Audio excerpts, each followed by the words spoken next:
حتى إذا تسوون تمارين منزلية 40 دقيقة إلى 45 دقيقة، الجسم يحتاج إلى مشروب يخلي الجسم منتعش ومرتاح. قبل كل شيء سووا له حركة الإكسبلور والمتابعة حتى غيركم يستفاد من هذا الحساب. خليكم وياي حتى أشوفكم شنو هذا المشروب.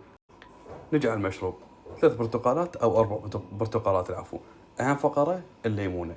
أنا قبل فترة حاكي إنه إذا تاكلون فواكه هواية تزيد الوزن. ما أنصح تعصرون الفاكهة بالخلاط، لأن الخلاط راح يعصرها كلها. فأنصحكم بهاي الآلة، هاي الآلة اللي هي تعصر الفاكهة. أي واحد اللي يبيع هاي الحاجات أم الألف أو هاي الأمور الحاجات المنزلية هم يبيعوها، حتى إذا توصوهم، حتى إذا صغيرة مو مثل هذا الحجم. تمام، خليكم وياي، خلينا نسوي العصير. نبلش بالبرتقال. بسم الله. البرتقالة نعصر. للعلم هو يعطيكم شيء قليل بس أحسن من الخلاط، لأن الخلاط راح يعصرها كلها وما راح تستفادون من عنده.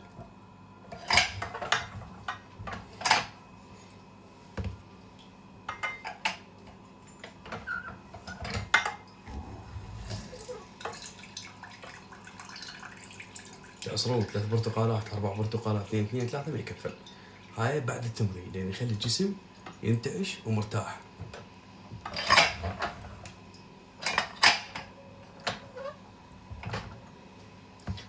للعلم من تعصرون كلهن، الليمون تخلوها آخر شيء، ما تضيفون لا مي ولا سكر. تمام، تخلون البرتقال على حاله والليمون على حاله. وادعوا لي. أولا يساعد، شلون أقول لكم، يعدل الدورات الدموية. مثلا أنت تحس بتعب أو تحسين بتعب، جسمك راح يرتاح، جسمكم راح يرتاح. من راح يشربون هذا الجلاس يوميا بعد التمرين أو قبل التمرين. أول شغلة هو بروتين طبيعي، وثاني شغلة السكريات مالته صحية، وأنت أو أنتم ما ماكلين الفاكهة كلها. تمام، باع شغل هاي كله سكريات خلينا نقول.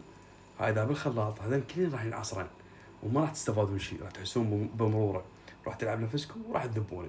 فأنصحكم بهاي المعصارة، إذا حصلتوها عليكم ألف عافية.